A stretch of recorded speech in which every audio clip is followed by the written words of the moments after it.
Good evening, folks, and welcome to the 6 o'clock news on SBYnews.com. This is our special edition where we're interviewing candidates throughout the entire county, state. With me today is Miss Stevie Prettyman.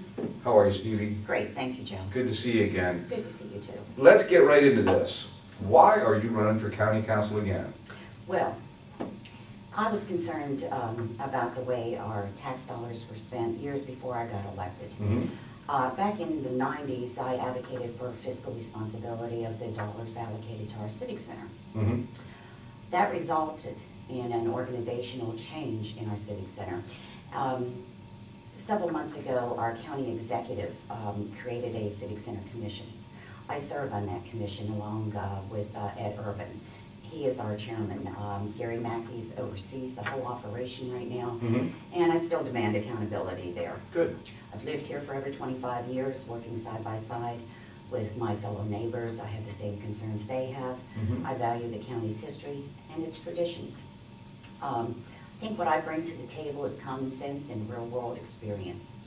I've shown in these past years I have a proven track record of standing up for accountability for our taxpayers' dollars. Yeah, okay. Why should the voters support you over your opponent? Quite frankly, Joe, I really don't know my opponent. Neither do I. Except for one instance, but go ahead. Okay, we'll not go there. Yeah. Anyway, I'm not new to politics, and now more than ever, I believe that's a good thing. With the downturn in the economy, state cuts, unfunded mandates, we're facing challenges we've never faced in this county before. Right. Over the next 4 years, we'll be facing approving a new comprehensive plan. That plan is the blueprint of our county for future years out. Along with that, we're going to have to be looking at changing some subdivision codes and a zoning code. And we're also going to be looking at a charter review process and redistricting of the entire county. It's important, in my opinion, to have clear understanding of all those issues. I've gone through the zoning changes. We did that about, I believe it was back in 2004. I've gone through the redistricting process, and that became a very political process. Really doesn't have to be, but it is drawing lines of the 5 districts here in the county. Right. And I think it's real important to understand that process. I fought hard to get a charter review. When I first got elected, our charter had not been reviewed in over 20 years. Wow. That is inappropriate. Now, with the new charter, it is written into the charter that it gets reviewed every, I believe it's 6 years, and that's going to be coming up too. I spent many years in the business world, overseeing budgets, controlling expenses while working toward revenue growth. I've signed many fronts of paychecks while meeting a payroll, and I face the challenges of making tough decisions in tough times. Okay. One other thing, I'm not a love 'em or leave 'em politician. Oh, ma'am. People don't see me just because it's an election year. I'm visible in our community. My door's always open to the citizens. Not too long ago, I was made aware of a situation where there was a safety concern on a road. Our county executive, our roads department, and we went down to view it, talked with the citizens, and we're working toward a resolution to that. A couple of years ago, there was a concern on Collins Wharf Road about the safety on it. I held a meeting there with our roads department, and it has now been, we worked it out that we reclaimed that road, and hopefully it's a little bit better now. There was some crime, there were crime incidences in Mardella Springs. The sheriff, along with the Mardella Town Commissioners and we had a town meeting. And just as recently, there's some concern on the west side about crime and vandalism.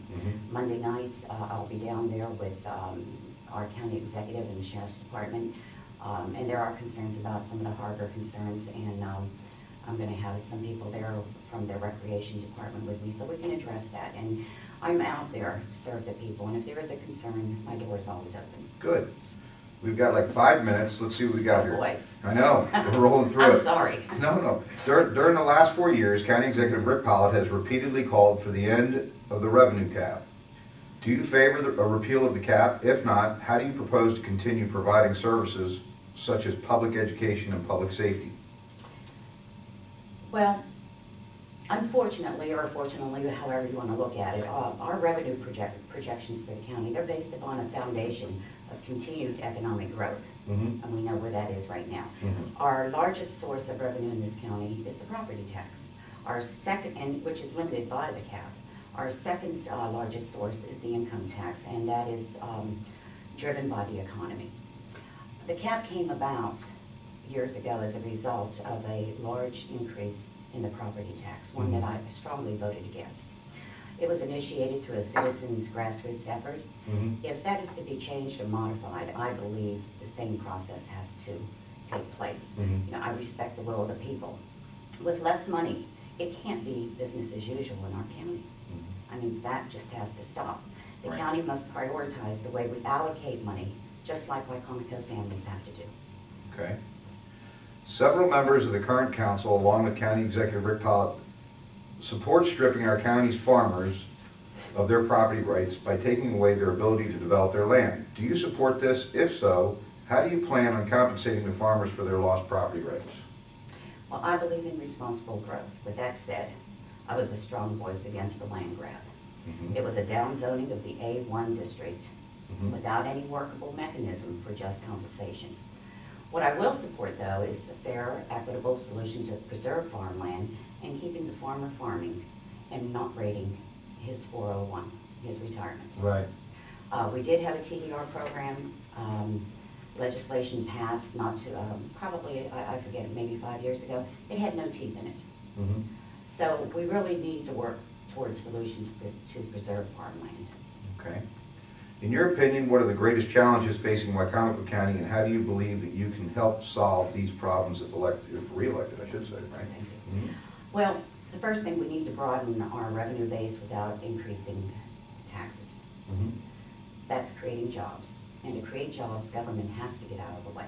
Mhm. We have to lessen regulations.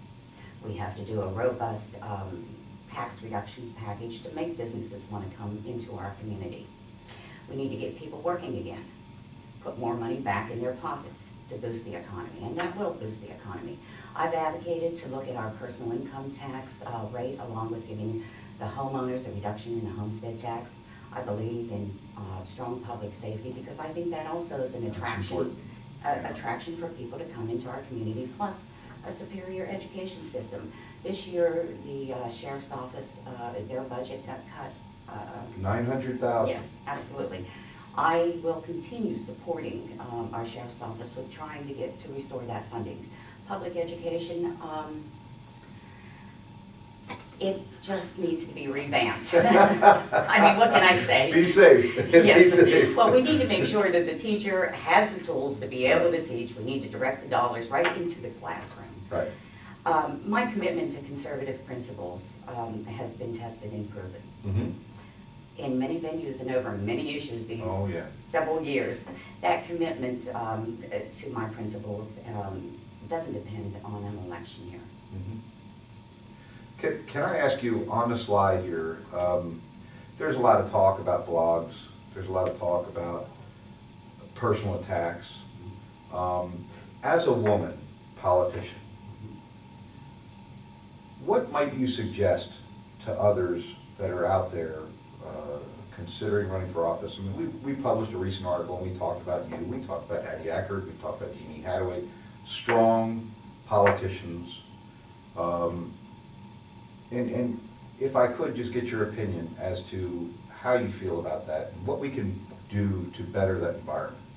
Even if it's against me, it doesn't matter. The point is, let's get some common ground. You know, I have no problem with anyone criticizing me Okay. on my stand on the issues. Mhm. When it comes to personal attacks, I think, you know, women in public office have really taken the brunt of that. Mhm. And I think it's unnecessary. Mhm. I try to take the high road. I am what I am. Mhm. And, you know, I think those attacks do more harm than good. Mhm. And it is very hurtful sometimes to your family. Mhm. As you well know, you've been attacked. Oh my. Yes. More so my wife and grandson, Well- which I think is off limits. I mean, I personally, and we'll wrap this up, but personally I feel that, let's take Debbie Campbell for example. I don't think Debbie has a problem with anybody challenging her as well, but to bring her husband or her children into the picture, I think is completely out of line. Right. And that's my opinion, and that's my goal, and has been since I made an agreement with Davis Roark a couple of years ago. They're off limits, and they stay off limits. It doesn't serve the citizens well, Mhm. in my